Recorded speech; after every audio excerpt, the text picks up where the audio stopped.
মোট 41টি পূজা মণ্ডপের সভাপতি সাধারণ সম্পাদক সহ ফুলতলা উপজেলার বিভিন্ন শ্রেণী পেশার সম্মানিত সুধীজন সবাই এখানে উপস্থিত হয়েছে।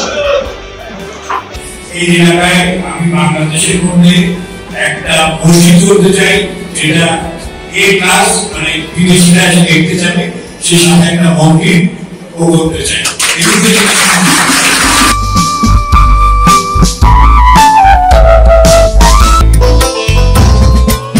আর আমি নিজে করেছি আমাদের এলাকায় আমি একটা ওল্ড হোম করতে চাই। আমি অনুপম মিত্র, আহ্বায়ক বাংলাদেশ পূজা উদযাপন পরিষদ ফুলতলা উপজেলা শাখা।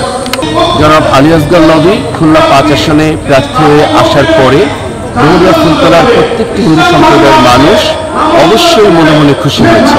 এই জন্য খুশি হয়েছে যে নবী সাহেব নিরহংকারী মানুষ, সহজ সরল মানুষ এবং উনি মুক্তিযুদ্ধের পক্ষের মানুষ। আমি প্রভাত চন্দ্র মন্ডল, বাংলাদেশ পূজা ফ্রন্টের খুলনা জেলার সহসভাপতি পদ, ফুলতলা থানার পূজা ফ্রন্টের সভাপতি পদ আছি। এই 17 বছর আমরা এক জায়গায় এইভাবে মিলিত হয়ে কোনো অনুষ্ঠান করতে পারিনি। আমাদের এই বিল ডাকাতিয়া 99% লোক কৃষি কাজ করে, কিন্তু উনি একটা কথা বলেছেন যে এই বিল ডাকাতিয়া আমি ফসল করাই দেবো, পানি সরানো নিষ্কাশনের কাজ করবে তিনি এবং আমাদের পাশে থাকবেন। তাকে এই আগামী সংসদ সদস্য নির্বাচনে আমরা তাকে 99% ভোট দিয়ে তাকে জয়যুক্ত করবো। বিশ্বনাথ মন্ডল, দামোদর শাহপাড়া শ্রী রাধা গোবিন্দ পূজা মন্দিরে 24 বছরে সাধারণ সম্পাদকের দায়িত্বে রয়েছি, এখনো রয়েছি।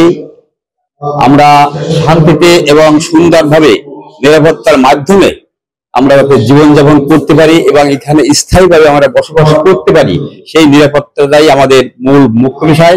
হ্যাঁ, আমি সুব্রত মন্ডল, আমি দামোদর শাহপাড়া পূজা উদযাপন পরিষদের পুজোর এখন সেক্রেটারি। উনি যে সবার প্রথম মত বিনিময় করতে এসছে, এটাই আমাদের কাছে সবচেয়ে বড় পাওনা।